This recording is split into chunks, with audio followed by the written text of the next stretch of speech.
और जब मैं पसमानदा मुसलमानों की मुसीबत की चर्चा करता हूं तो इनके बाल खड़े हो जाते हैं। और जो लोग योगी जी की पहचान सिर्फ बुलडोजर से करते रहते हैं, मैं उनकी जरा आंखें खोलना चाहता हूं। मैं उत्तर प्रदेश का सांसद हूं, ये मेरे भी माननीय मुख्यमंत्री है। मैं गर्व अनुभव करता हूं कि मेरे पास ऐसे साथी हैं।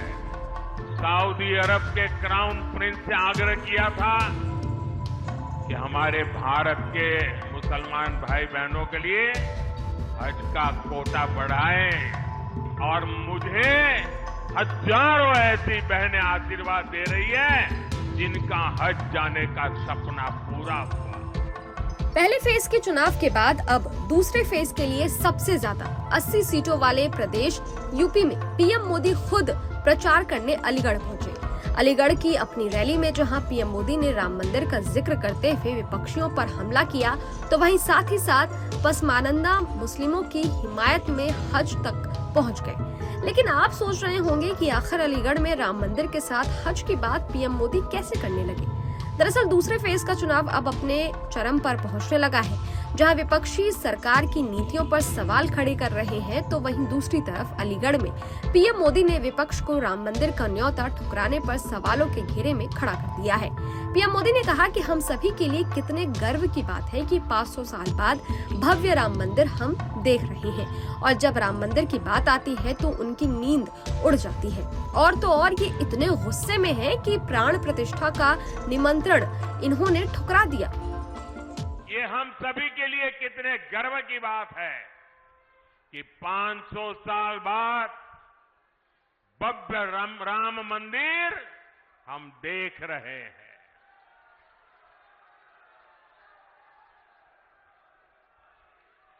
और जब भव्य राम मंदिर की बात आती है ना, तो उनकी नींद उड़ जाती है।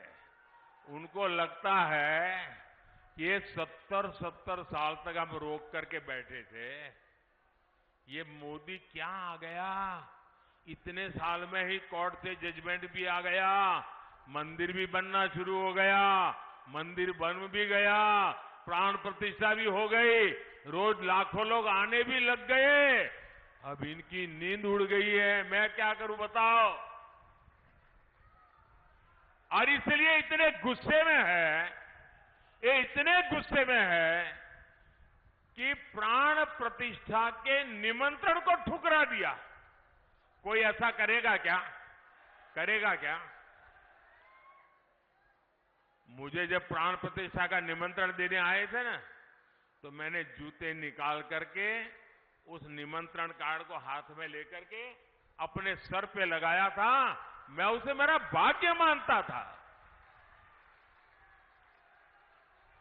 भव्य राम मंदिर आज के भारत को विकसित होने का आशीर्वाद दे रहा है। अब जहां राम मंदिर की प्राण प्रतिष्ठा को लेकर पीएम मोदी बोल रहे थे, तो दूसरी तरफ अलीगढ़ में वे मुस्लिमों की बात करते हुए हज तक जा पहुंचे।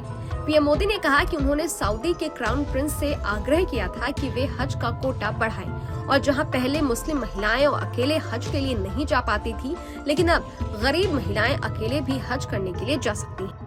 पसमानदा मुसलमानों की मुसीबत की चर्चा करता हूं तो इनके बाल खड़े हो जाते हैं, क्योंकि ये ऊपर के लोगों ने मलाई खाई है और ये पसमानदा मुसलमानों को भी उसी हालत में जीने के लिए इन लोगों ने मजबूर कर दिया है। साथियों, इसी क्षेत्र में 3 तलाक से पीड़ित कितनी ही बेटियों का जीवन तबाह हो गया था। और सिर्फ बेटियों का नहीं, और 3 तलाक के कारण मुसीबत में आई उस बेटी, उसके पिता, भाई, परिवार सब परेशान हो जाते थे। अब मोदी ने 3 तलाक के खिलाफ कानून बनाकर उनका जीवन भी सुरक्षित किया है।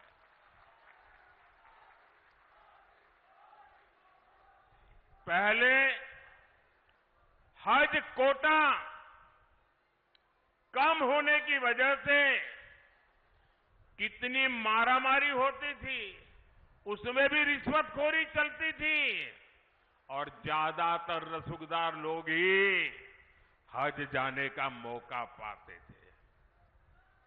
मैंने सऊदी अरब के क्राउन प्रिंस से आग्रह किया था कि हमारे भारत के मुसलमान भाई बहनों के लिए हज का कोटा बढ़ाएं। आज न सिर्फ भारत का हज का कोटा बढ़ा है, बल्कि वीजा नियमों को भी आसान बनाया गया है। सरकार ने एक बहुत बड़ा अहम फैसला लिया। पहले हमारी मुस्लिम माताएं बहनें अकेली हज करने जा नहीं सकती थी। सरकार ने महिलाओं को बिना महरम हज जाने की अनुमति भी दी और मुझे हजारों ऐसी बहनें आशीर्वाद दे रही है जिनका हज जाने का सपना पूरा हुआ। तो जहां पीएम मोदी ने राम मंदिर से वोटरों को तो साधा ही, साथ ही हज और पसमानंदा की बात करते हुए मुस्लिम वोटरों में भी अब सेंध लगा दी है। ऐसे में अब विपक्ष के लिए ये चुनौती होगी कि आगे आने वाले वक्त में भाजपा और पीएम मोदी के इस स्ट्रैटेजी का विपक्ष कैसे जवाब देती है। Bureau report, team news nation digital.